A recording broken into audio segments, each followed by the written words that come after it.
Hey guys, Trevor here. And in this video, I'm going to show you how to hide your following list on Instagram.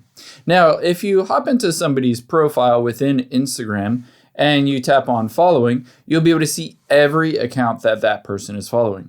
If you wanted to hide that for your account, let's go back out of here and you're going to tap on that profile icon at the very bottom right here.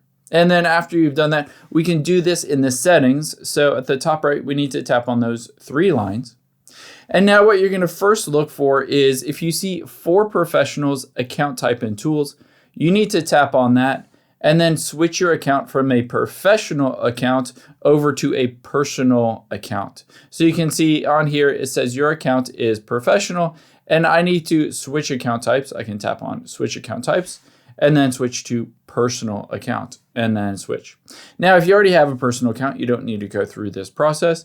But if you do have a business or creator account, you need to switch to a personal. Now you can see account type is personal.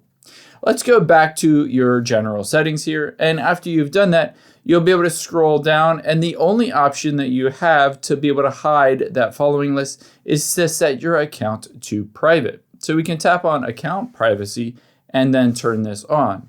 By switching your account to private, essentially nobody will be able to see all of that following list. And you can always go back out here. Keep in mind, if they are already followers, you might want to review all of those followers and remove them as a follower so they can no longer see your following list.